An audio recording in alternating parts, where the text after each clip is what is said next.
Hi friends, இன்றைக்கி என்ன விலாக்னா மேரேஜுக்கு போயிருந்த விலாகு. அதுக்காக தான் நான் என் பையன் எல்லாம் ரெடியாக இருந்தோம் விளாண்டுட்டு இருந்தோம். அதுக்காக அரேஞ்ச் பண்ண பஸ் வந்து நாங்கள் மிஸ் பண்ணிட்டோம். காலையில் மேரேஜ் எப்போ அப்படின்னா 6 to 8:30 தான். அதை மிஸ் பண்ணிட்டோம். அதான் சரி அவுட் பஸ்ஸில் போகலான்னு சொல்லிட்டு கிளம்பி போயிட்டுருந்தோம். பாப்பாவை ஸ்கூல் அனுப்பிவிட்டு அதுக்கப்புறம் தான் நானும் தம்பி குளிச்சுட்டு கிளம்பி ரெடியாகி வந்தோம். அவுட் பஸ்ஸில் தான் போயிட்டுருந்தோம். நேற்று வீடியோ அப்லோட் பண்ணல, அதோட மேரேஜ். நேற்று வந்து அப்லோட் பண்ணது வந்து பொண்ணளவு வீடியோ, இதோட மேரேஜ். இங்கே தான் சாப்பாட்டுக்கு வந்து அரேஞ்ச் பண்ணியிருந்தாங்க.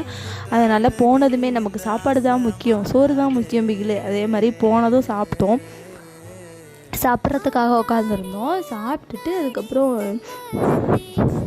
சாப்பிட்டுட்டு இருந்தோம். எல்லாமே பிரியாணி எல்லாம் ஃபுல் சாப்பாடு வச்சுருந்தாங்க. வச்சுட்டு பாருங்கள் சேட்டை பண்ணிகிட்டு இருந்தான். எனக்கு தண்ணி தான் வேணும், சாப்பிடவே இல்லை, எதுவுமே சாப்பிடாமல் தண்ணி தான் வேணும்னு சொல்லிட்டு தண்ணி குடிச்சிட்டு அப்பளத்தை 2 நொறுக்கிட்டு சாப்பிட்டுட்டு வந்துட்டு இருந்தோம். அதுக்கப்புறம் பக்கத்தில் மொழியை கொடுத்துட்டு பக்கத்துலேயே மொழி பிடிச்சாங்க. அங்கே மொழி வச்சுட்டு நாங்கள் கிளம்பி வந்துட்டோம். பொண்ணு மாப்பிள்ளையை கூட பார்க்கல. யாரெல்லாம்